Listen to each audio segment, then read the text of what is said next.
¿Qué tal? Muy buenos días. Con el gusto de saludarlos en el canal Jus Ceteris Paribus en Igualdad de Derechos, canal del Colegio de Abogados por la Innovación Jurídica, Asociación de Profesionistas. En esta ocasión estamos nuevamente en la barra de Cultura Democrática, ahora con los candidatos a las elecciones del Poder Judicial de la Federación. Nos encontramos en el proceso a 28 días de la elección, que será el 1 de junio de este año 2025. Este proceso electoral es el proceso electoral extraordinario para la elección de diversos cargos del Poder Judicial de la Federación.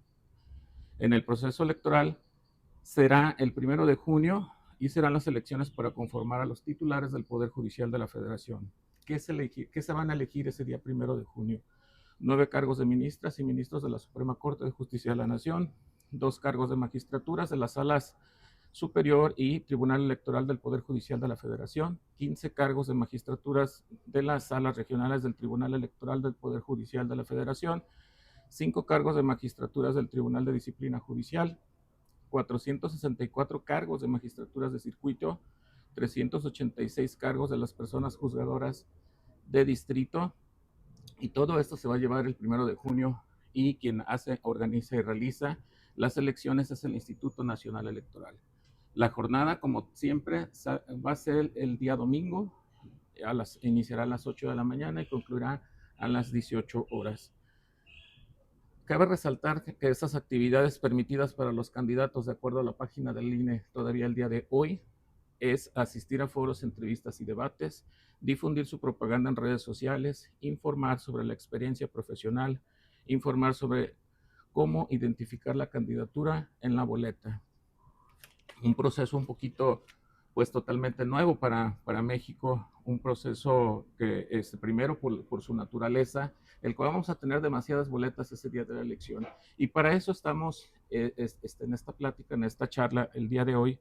Nos da el gusto de estar con Paco Cárdenas Naranjo, que le damos las gracias por permitirnos Gracias por la invitación. estar aquí en el canal. Muchas gracias, Paco.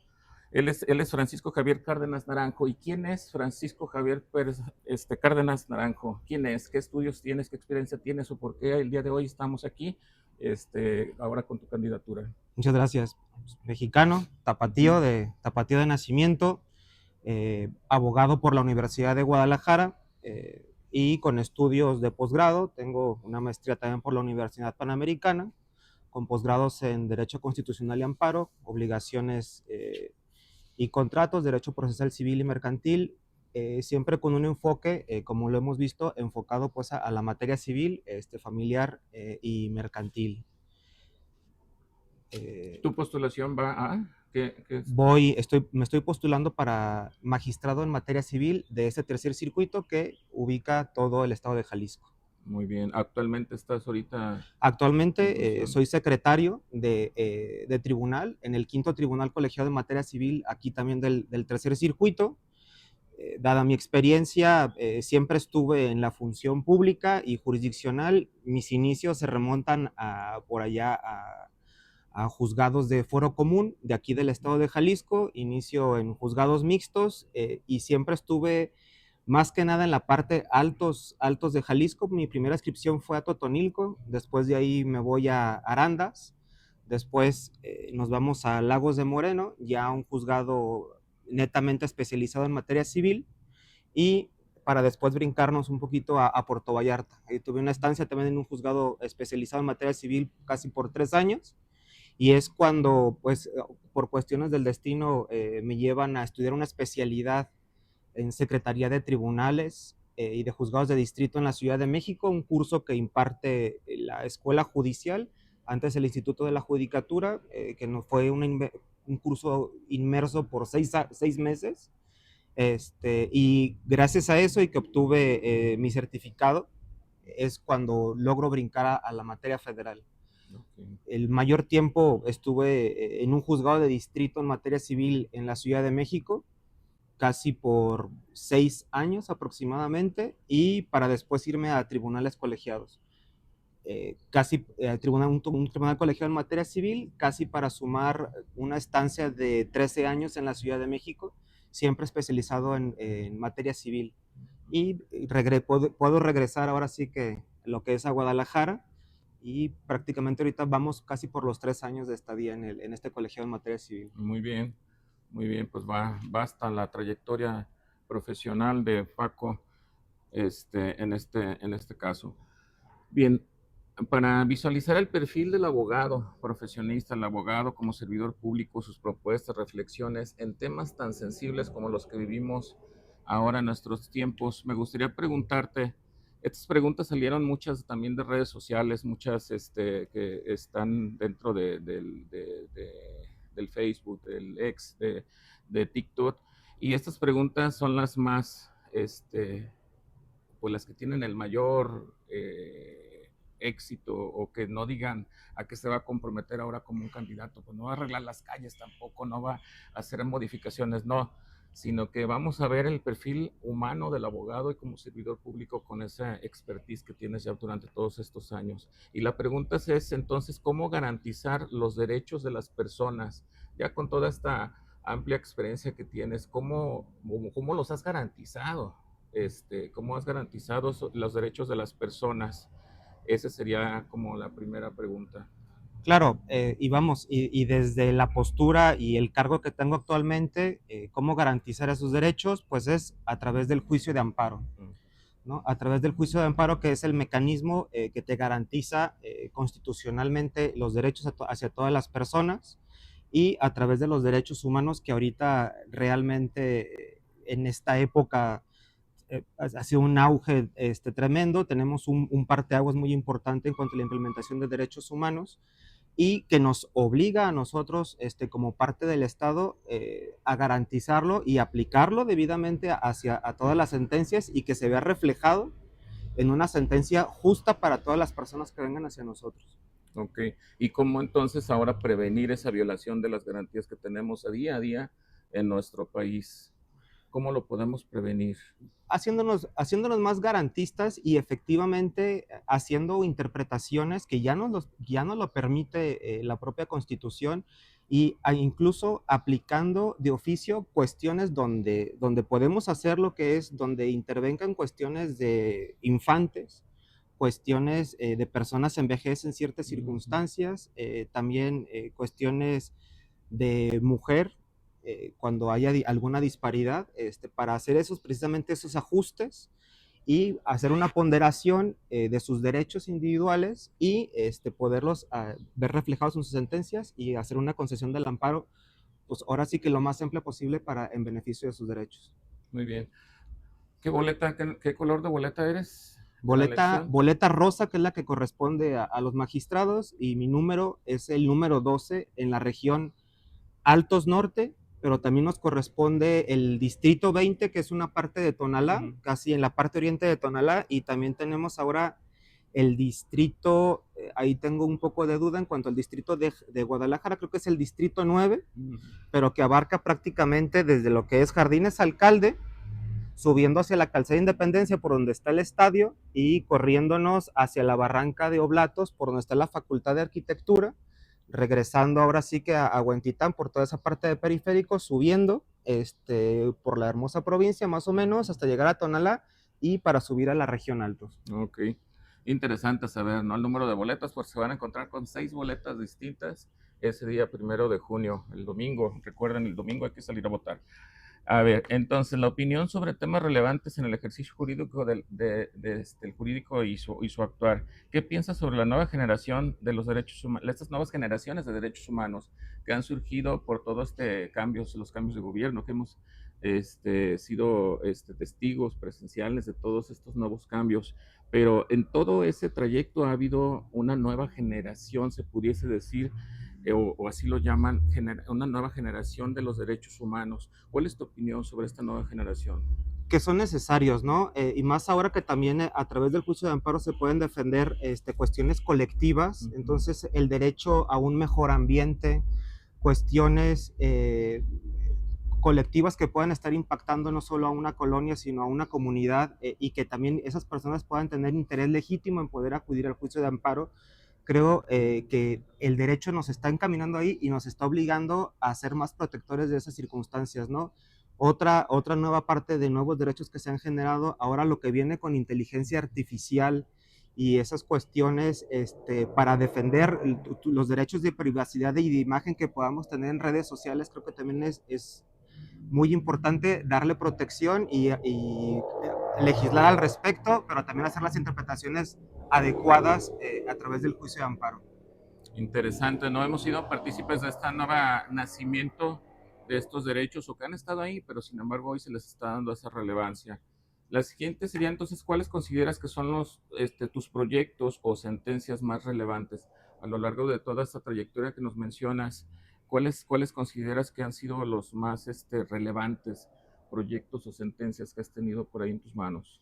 Y es que es precisamente aquellas sentencias donde nos permiten hacer ajustes razonables para la protección de grupos vulnerables, ¿no? Dentro de los grupos vulnerables podemos tener no solo a las mujeres, pero también a parte de la vejez, de la niñez y también la comunidad LGBT y Así más, es. ¿no? Creo que esa parte de las sentencias es la que me ha permitido, digo, también podemos hablar en este caso del aborto, ¿no? Pero, y sentencias que me puedan venir a la mente, tengo una en específico de donde una mujer por muchos años, ella estuvo casada por el régimen de separación de bienes, acude a las instancias correspondientes, bueno, se le solicita el divorcio, se le da, pero estuvo reclamando por años no solo el pago de una pensión, sino una compensación económica por toda aquel tiempo que pasó, ella dedicada preponderantemente a las cuestiones del hogar y al cuidado de los menores, pero con ello también descuida la parte de desarrollo personal y laboral, ¿no? Entonces, esta parte de la compensación económica es algo que ya se está legislando y que se está estableciendo como un derecho de un resarcimiento y precisamente es una compensación para que en estos casos, aun cuando esté casada por el régimen de separación de bienes, pueda tener derecho ella a un tipo de compensación económica precisamente para equilibrar esa disparidad que hubo entre la persona que estuvo laborando y estuvo haciéndose de riqueza con esta parte que, dada las cuestiones que tuvo dentro del hogar, ya sea que se haya dedicado preponderantemente, pero también que haya elaborado, pero no al mismo ritmo de la otra parte, ¿no? Y en esta sentencia se logra hacer eso, se logra determinar que tenía derecho a una compensación económica no mayor al 40% porque es el tope que nos da nuestra legislación, pero así se establece a través de la sentencia y con un examen a través de derechos humanos es donde, y de equidad de género donde podemos llegar a esta conclusión. Ok. Interesante, interesante. Ya tendremos más tiempo que nos des todo ese trayecto Con todo todo gusto. este, todo lo que se realizó. Bien, entonces, ¿cuál sería la siguiente pregunta que tenemos aquí? ¿Cuál es su visión sobre el futuro del derecho y el nuevo constitucionalismo? El futuro del derecho es que sigamos creciendo esa parte de aplicación de derechos humanos y haciéndonos más garantistas y de ser posible que el legislador pueda darnos más armas para que nosotros podamos aplicar oficiosamente esas interpretaciones en beneficio, ahora sí que de la parte que sufrió alguna afectación en un derecho procesal dentro de su juicio y que nosotros podamos enmendar esa parte sin necesidad a lo mejor de que ellos nos hagan valer vía concepto de violación o vía agravio, o sea, que nos digan, oye, me afectó esto para nosotros poder intervenir. Creo que podríamos avanzar mucho en esa área. Muy bien.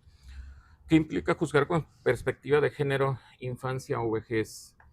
Perspectiva de género, ahora sí que es, como te lo comentaba, yo creo que equilibrar un poco y dar justicia social a esas partes que precisamente históricamente han tenido, ahora sí que siempre, los hemos visto como menos, ¿no? Precisamente, y ahí entramos con cuestiones sobre la mujer, no solo como después, no solo respecto de la mujer, sino también del niño, y esto en qué se traduce en equilibrar la balanza de derechos, ¿no?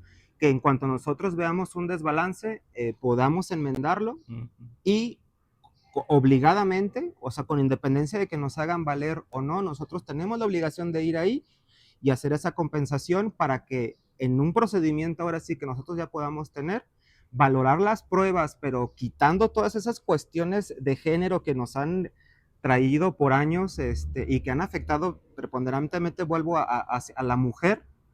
Entonces, quitando todas esas capas que puede ser de violencia hacia ella, para que con esa tasa puedan ser valoradas en el procedimiento. Ok, muy interesante saber qué implica esta perspectiva y cómo juzgar, ¿no? Desde su lugar, desde su posición, cuál sería la perspectiva para juzgar en estos ámbitos. Enseguida te voy a hacer unas definiciones y tú me dices lo que se te venga inmediatamente a la mente. Por ejemplo, la palabra aborto. Ok, aborto, volvemos a este punto en el que históricamente la mujer ha sido considerada únicamente como productora de niños. Tenemos que quitar esa circunstancia, verla desde otra perspectiva para garantizar su derecho a la maternidad consciente, y que se tome muy en cuenta su derecho, ¿no? Más cuando vemos todavía en algunos estados de la República que el embarazo de la mujer viene generado por cuestiones de violencia, no solo físicas, sino psicológicas, y a veces cuestiones más graves como vienen de violación, y en ese caso sí tenemos que aventar toda la estructura del Estado para garantizarle plenamente sus derechos y su capacidad de decisión al momento para tomar esta cuestión tan importante como es el aborto, Sí, ¿no? maternidad subrogada. Es necesaria, Ujú. es necesaria, pero tiene que existir una regulación muy sólida al respecto. La mayoría de los estados todavía no tenemos una regulación propiamente, entonces por ahí puede haber violaciones a la madre que está dando en renta su vientre, como también y violaciones muy importantes hacia el menor en cuanto a su derecho de identidad, ¿no? ¿Qué va a pasar con ese menor? Y que también se le tiene que garantizar que incluso los padres que van a ser los adoptantes, los que contrataron pues ese vientre subrogado, se conviertan precisamente en padres y que también se les puedan otorgar todos los derechos que pueda llegar a tener el menor como si fueran realmente propiamente hijos de esta persona, pero también sin desatender aquella parte de la madre que dio su vientre, ¿no? Claro, Sí. sí. Derechos de las personas LGBTQ y más. Tenemos una deuda muy grande con ellos. Por muchos años han sido estigmatizados. Considero que se deben de quitar esos estigmas y no es a base más que, ahora sí como dicen, a golpe de sentencia, donde las autoridades tienen que entender y reconocer sus derechos dentro de la comunidad, dentro de la sociedad, tanto laboral como personales, ¿no? Y también en cuestiones de unión que ellos puedan hacer también entre ellos, deben de reconocérseles y garantizárseles sus derechos para un debido respeto hacia la comunidad. Muy bien. Utilizar el lenguaje claro en audiencias y sentencias. ¿Sí vas de acuerdo con esto? ¿O que se siga utilizando el lenguaje del Técnico y abogado, no? complicado, no.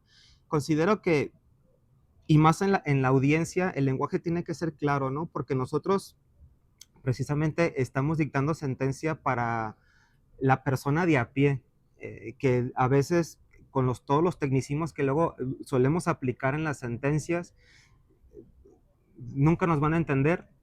Sí. Y inclusive ahora estamos aplicando una especie de formato corto y precisamente en aquellas sentencias donde están involucrados ahora de los derechos de menores, se da una explicación muy breve de el por qué se le está concediendo o el por qué se le está negando y se le dice que tenga o no tenga razón, pero en un formato de lectura fácil. Y pienso que todo eso también se tiene que traducir hacia todas las personas, ¿no? Sin dejar, esto también sin dejar la parte de justificación que a veces sí tenemos que hacer dentro de las sentencias, porque luego hay ocasiones que no es posible pues poder llegar a una conclusión Sí. si no se dice a través de la ley o de los derechos humanos. Así es. No, hombre, pues muchas gracias. Pues este es el perfil del abogado, del servidor público, de las propuestas, de las reflexiones que estamos haciendo con estas preguntas. Ya para finalizar, entonces, en el INE existe la página Conoce a tu candidato, ¿sí? Ahí vamos a poder checar vamos a poder observar dónde está nuestra casilla, cuál es la que nos va a tocar, el tipo de boletas, pero también nosotros queremos aportar un poquito, es por eso que hoy estamos aquí. Entonces, en esa página van a encontrar que el candidato Francisco Javier Cárdenas Naranjo va al cargo a magistrado del Tribunal de Circuito. En la boleta es la boleta 12, si es así, es lo Es la boleta correcto. rosa, La boleta rosa es el número y el 12. número 12, especialidad civil. Sí, y dentro de las propuestas que encontramos también ahí en esa página del INE, donde nos viene el decir, el conoce a tu candidato, viene que buscarás la justicia más cercana al pueblo de México, justicia social, lo que nos llama la atención, la justicia con sentido social, el cambio de los nuevos esquemas y obviamente pues cumplir con la Constitución. Háblenos un poquito de tus propuestas o lo que quieras resaltar para que te escuche nuestro público que pues encontramos desde abogados, arquitectos, médicos, estudiantes y público en general. La verdad que sí, sería importante que aproveches esta oportunidad para decirles en sí concreto cuáles serían tus propuestas ahora que participas para magistrado de tribunal de circuito, inclusive qué es un tribunal, a qué se dedica o qué es lo que hace ese magistrado, ¿no? Porque Así nosotros, es. muchos van a decir, pues sí conocemos a los jueces, sabemos que son los ministros, pero los que están así como que los ministros de circuito, ¿por qué? Ahora sí que sería cuestión de platicarlo también. Claro que sí, con todo gusto. Bueno, creo que podemos empezar definiendo o estableciendo qué es un tribunal colegiado de circuito, ¿no? Nuestra función se le denomina que somos un órgano terminal, somos la autoridad final prácticamente para todos los procedimientos que pueda llevar cualquier persona que pueden iniciar con un juez local, ya sea en cualquier materia, en materia familiar, que ven cuestiones de divorcio, de adopciones y toda la problemática que pueden venir en materia familiar, también en materia civil, lo relativo pues a un contrato, a arrendamientos, demás, cuestiones mercantiles también, como pueden ser también problemas que surjan con pagarés o contratos mercantiles de cualquier naturaleza. Es ese tipo de procedimientos o de juicios, si las personas no están de acuerdo con la solución que se da ahí, tienen la oportunidad, en algunos casos, de irse a que unos magistrados, pero todavía de locales que pertenecen al estado de Jalisco, puedan revisar esa circunstancia. Ahora ya ha habido muchas modificaciones porque la oralidad nos ha llevado pues a que en algunos casos ya ni siquiera tengamos que ir a acudir a esa segunda instancia de revisora, pero también las facultades de ellos es revisar si también a través de lo que les hagan ver las partes, si fue correcto o no lo que hizo el juez que conoció en principio del asunto. En contra de esa determinación es donde pueden acudir al juicio de amparo directo, que es parte de nuestra competencia como tribunal colegiado en materia civil, y nosotros vamos a analizar también legalidad de esa resolución, pero no solo legalidad, sino también la constitucionalidad y a lo mejor también alguna violación en cuanto a derechos humanos que hayan podido tener a través de todo el procedimiento, desde que inició, pasando por aquella segunda instancia que les llamaba revisora en el Tribunal de Justicia del Estado de Jalisco, hasta llegar a nosotros, y a través de nosotros es donde, como comentábamos, podemos hacer todos esos ajustes, dando la razón, inclusive en algunas cuestiones en que se nos permite la Constitución y la propia ley, a poder analizar de oficio y conceder el amparo para que se hagan las reparaciones conducentes. Esa es una de la parte de nuestra competencia, pero también en todos aquellos procedimientos de amparo indirecto, que ahí sí conocen otro tipo de violaciones que pueden ser